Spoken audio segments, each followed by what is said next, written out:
लोगों ने पढ़ा है प्रकाश के परावर्तन के नियम। प्रकाश के परावर्तन के कितने नियम होते हैं? तो प्रकाश के परावर्तन के 2 नियम होते हैं। पहला नियम ये कि आपतन कोण यानी इंसिडेंट रे और रिफ्लेक्टेड रे ये और ये अभिलंब तीनों कहाँ पे होंगे?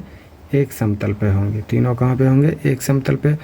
दूसरा नियम है साइन आई बराबर साइन आर, यानी जितना इंसिडेंट एंगल होगा यानी आपतन कोण होगा उतना ही परावर्तन कोण होगा।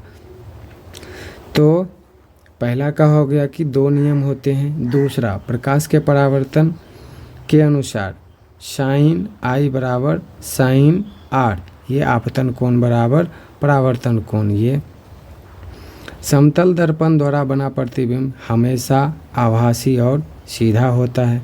समतल दर्पण जब भी प्रतिबिंब बनाएगा तो वह आभासी होगा और सीधा।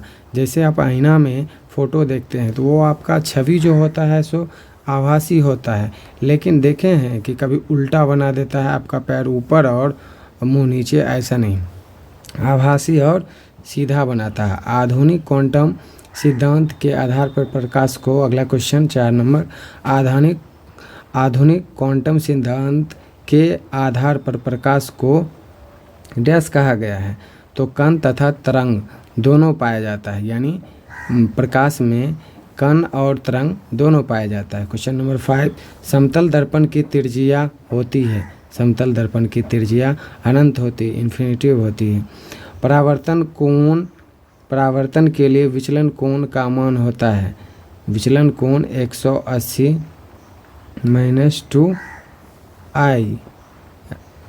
यदि प्रकाश का आपतन कोण 90 डिग्री हो तो परावर्तन कोण के लिए विचलन अगर 90 है तो ये 90 माइनस एंगल 2 × i, यानी इंसिडेंट रे विचलन है परावर्तन। तो इंसिडेंट, इसमें जो आपको ये फॉर्मूला दिया है विचलन कोण बराबर, तो अब इसी फॉर्मूला का उपयोग हम लोग यहाँ से कर सकते हैं कि 180 - 2 × एंगल, ये आपतन कोण, परावर्तन पूछ रहा है तो आपतन कोण के लिए आई का मान कितना है? 180 - 2 × 90, तो ये आपको हो गया 180 - 180, ये कट के क्या हो गया?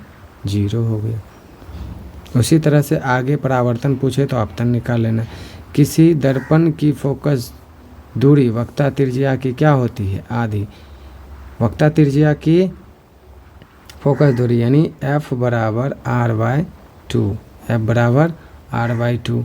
सोलर कुकर में कौन सा दर्पण उपयोग किया जाता है? तो सोलर कुकर में जो है सो अवतल दर्पण का उपयोग किया जाता है, क्योंकि अवतल दर्पण जो चीज़ों को एक जगह एकत्रित करके उसे ऊर्जा के फॉर्म में बदल देती है। 9 नंबर। 10 नंबर, हजामत बनाने के लिए कौन सा, यानी नाई जो आपके दुकान में बाल काटने, दाढ़ी बनाने के लिए अवतल दर्पण का उपयोग करता है। किस दर्पण का दृष्टि क्षेत्र बड़ा होता है? तो साइड मिरर के रूप में उत्तल दर्पण का उपयोग करते हैं हम, और इसका जो है मैक्सिमम व्यू यानी बड़े से क्षेत्र को एक छोटे से ग्लास पे क्या करता है? दिखाता है। यानी दृष्टि क्षेत्र बड़ा होता है लेकिन ये एक छोटे से मिरर में पीछे के बड़े व्यू को हमें दिखाता है। 12 नंबर, प्रतिबिंब की ऊंचाई तथा वस्तु की ऊंचाई के अनुपात को कहते हैं आवर्धन। तो आवर्धन m मैग्नीफाइंग बराबर होता है वस्तु प्रतिबिंब की ऊंचाई, हाइट ऑफ इमेज बटे height of object, height of image बटे हाइट ऑफ ऑब्जेक्ट। ये क्या होता है? आवर्धन का फॉर्मूला होता है, हाइट ऑफ इमेज बटे हाइट ऑफ ऑब्जेक्ट। गोलीय दर्पण की वक्ता त्रिज्या 40 है, गोलीय दर्पण की वक्ता त्रिज्या 40 है, तो फोकस दूरी अभी जस्ट बताए थे आपको कि फोकस दूरी बराबर होता है r/2, यानी 40/2, इट मीन्स 20। उत्तल दर्पण में किस प्रकार का प्रतिबिंब बनता है? तो उत्तल दर्पण में भी आभासी और सीधा प्रतिबिंब बनेगा। दर्पण की 15 नंबर क्वेश्चन, दर्पण की चौड़ाई को दर्पण कहा जाता है द्वारक। यानी दर्पण का जो चौड़ाई होगा उसको क्या कहेंगे, द्वारक कहेंगे। उसको क्या कहेंगे, द्वारक कहेंगे। मोटर गाड़ी के चालक के सामने लगा रहता है। 16 नंबर क्वेश्चन, उत्तल दर्पण मोटर गाड़ी के चालक के सामने यानी जहाँ वो सीट पे चला रहा होता है उसके ऊपर वाली चालक के सामने, जो ये अगर यहाँ पे है, यहाँ पे ये चला रहा है तो इसके इस साइड ऊपर में देखिएगा एक शीशा होता है, वह उत्तल दर्पण का बना होता है।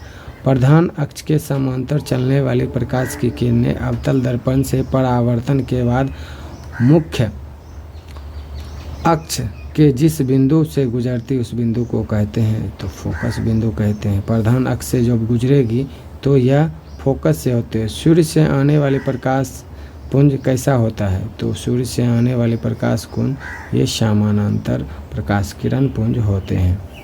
19 नंबर क्वेश्चन, वास्तविक प्रतिबिंब की प्रकृति कैसा। जब भी कोई इमेज रियल बनेगा तो उसकी प्रकृति क्या होगी, वो हमेशा उल्टा होगा।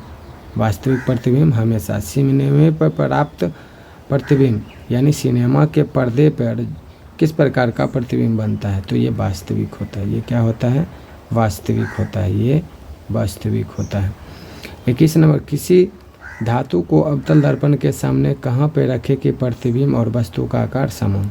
तो किसी भी धातु को अवतल दर्पण के वक्ता केंद्र पर रखेंगे, वक्ता केंद्र पर रखेंगे तो वह वस्तु के समान आकार का प्रतिबिंब बनाएगा।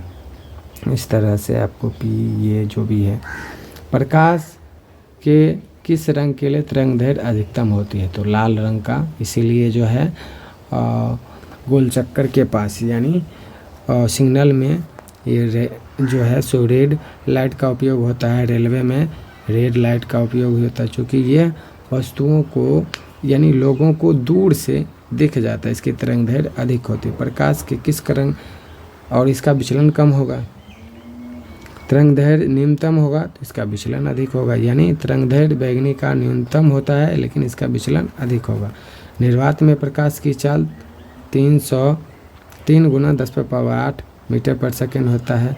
श्वेत प्रकाश, श्वेत रंग कितने रंगों से मेल से बना है, तो ये 7 रंगों से। यानी इंद्रधनुष में देखते होंगे ये 7 रंग इसमें बने होते हैं, 1 2 3 4 5 6 2 4 1 7। तो बेंजा आह पिनाला के रूप में या VIBGOUR 1 2 3 4 5 6 7 इस रूप में दोनों में से किसी तरीके से आप याद कर सकते हैं। Thank you.